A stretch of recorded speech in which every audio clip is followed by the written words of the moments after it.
তো ওই নাস্তাটা নিয়ে আসো, চালু চালু। যাইতাছি। নাস্তার কি দরকার? এই নাও। আর আসছে নাস্তা বানিয়ে খাবেন না? ও এটা নিয়ে আসো। ঠিক আছে না, এইটা আপনার নাস্তা, এইটা আপনার নাস্তা। হোয়াট? নাস্তা মানে? হেই, এটা কি এর নাস্তা? আমরা গরু ছাগলের খাওয়াতে আমার কাছে। হ্যাঁ নাস্তা মানে তো নাস্তা, এইলো ঘাস, এইলো খেত। হ্যাঁ, তাই বলে এই ঘাস দিয়ে আমরা কি করবো? আমরা কি গরু ছাগল? দেখি গরু ছাগল মনে হয়। এই এটা আমি খাবো, তুই খা। এটা তো আমার কথা না, এইটা তো আপনাদেরই কথা। আমার কথা মানে? হ্যাঁ, তা আমার কথা মানে কি? মনে নাই সেই দিনের কথা, আমি যে গেছিলাম। সেদিন গেছিলি মানে সেদিন কিছে? আসসালামু আলাইকুম। ওয়ালাইকুম আসসালাম। আরে রানা, কি খবর? হ্যাঁ, আমি ওই ভালোই, তো একটু ঝামেলা করে আসছিলাম আর কি আপনার কাছে। তোদের তো আর ঝামেলা ছাড়া তোরা থাকিস, তোরা সবসময় ঝামেলার মধ্যে থাকিস। তা কি ঝামেলা শুনি? না, ওই আমাকে গ্রামে তো একমাত্র বুদ্ধিজীবী আপনি আর হইলো জুয়েল ভাই, এই দুইজনই তো বুদ্ধিজীবী, তাই না? জুয়েল ভাই বুদ্ধিজীবী মানে? ওর বুদ্ধিজীবী হলো কই? ও তো একটা ছাগল। ছাগল? কি সমস্ত কথাবার্তা নিয়ে তোরা চলে আসিস?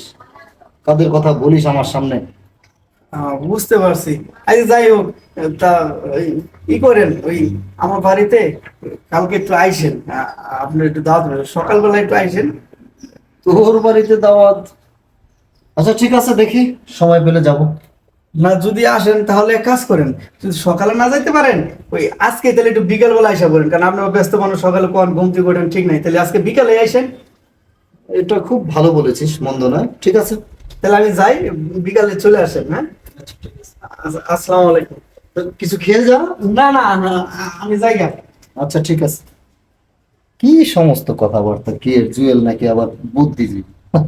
হাসি পায় মূর্খদের কথা শুনলে। আরে আসসালামু আলাইকুম। ওয়ালাইকুম আসসালাম। তুমি এখানে কেন হঠাৎ করে? আমি আপনার খোঁজা লেগে আসছিলাম, তো উপরে পাইলাম না, তো তাই চলে যাই। ও আচ্ছা, কি মনে করে? না, ওই আমি একটু সমস্যায় আছি, তো তাই ভাবলাম যে আমাকে এলাকার মধ্যে তো দুইজন মাত্র বুদ্ধিজীবী, এক হইলো সুজন ভাই, আরেক হইলেন আপনি। আর সুজন ভাই আবার বুদ্ধিজীবী হইলো কবে থেকে? ও তো একটা গরু, গরু? তাইলে? আচ্ছা, বুঝতে পারছি, আমার জানা ছিল না। জায়গা ওই আজকে বিকালে একটু আমার বাসায় আইসেন। বিকালে? আচ্ছা ঠিক আছে, যেমন। তো মনে করে আইসেন কিন্তু। হ্যাঁ, আচ্ছা ঠিক আছে, আমরা- বললাম তো যাবো। আচ্ছা তাহলে আসি। হ্যাঁ, আসসালামু আলাইকুম। আচ্ছা, ওয়ালাইকুম আসসালাম। হ্যাঁ, সুজন নাকি বুদ্ধিজীবী হয়েছে? ও তো একটা গরু, খ্যাত মার্কা।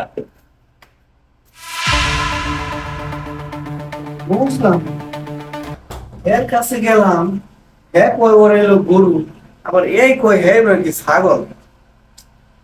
মাথায় কাম করতেছে না, এই বুদ্ধিজীবীদের কাছে কি আমার মাথার বুদ্ধি আউলে গেছে না? বাসায় যাই আমি, তারপরে দেখতেছি কেরা কত বুদ্ধিজীবী। এবার বুঝতে পারছেন, আপনার কাছে গেছি, আপনি কইছেন হ্যাঁ নাকি ছাগল, আর হ্যার কাছে গেছি, হ্যাঁ কইছে আপনি নাকি গরু। তো গরুর জন্য খের আর ছাগলের জন্য গাছ, আমি তো খারাপ করি। মানুষ মানুষকে যদি সম্মান করে তাহলে অবশ্যই সম্মান পাবে। আমি সহজ সরল মানুষ, কিনানি দিন খাই, আমার একটু ফ্যামিলি প্রবলেম, অর্থনৈতিক সমস্যা, তাই আপনাদের কাছে একটু বুদ্ধি নিয়ে গেছিলাম, কিন্তু আপনারা যে জবাব দিচ্ছেন আমি সঠিক উত্তরটা পাইছি। আমরা জ্ঞানী না, আসলে জ্ঞানী তুই। আমরা আসলে বুঝতে পারিনি, আমরা শুধু শুধু জ্ঞানী জ্ঞানী বলে মানে বলা হয় না। আসলে জ্ঞানী হচ্ছিস তুই, আমাদের আজকে ভুলটা বুঝাই দিচ্ছিস, ধরে দিচ্ছিস। এই যে না ভাবি, আসলে আমরা আমাদের ভুল বুঝতে পারছি। আমরা আর কখনো মানে কেউ কারো বদনাম করবো না। জি, আমিও তাই বলি। আপনারা যদি একে অপরের বদনাম না করে বরং সুনাম করতেন, তাহলে দেখতেন আপনারও সম্মান থাকতো, হেরও সম্মান থাকতো। আজ থেকে আমরা দুজন ভাই, আমরা আর কখনো কারো বদনাম করবো না। আসলে আমরা অনেক বড় অন্যায় করে ফেলছি, এগুলো আমাদের করা ঠিক হয়নি। তোকে ধন্যবাদ। ওকে ভাইজান, যাওয়ার আগে একটা কথা বলে দিই, অহংকার পতনের মূল। ভালো থাকবেন, আল্লাহ হাফিজ। চলো, খেরার গাছটা আমরা গরুরে খাওয়াই।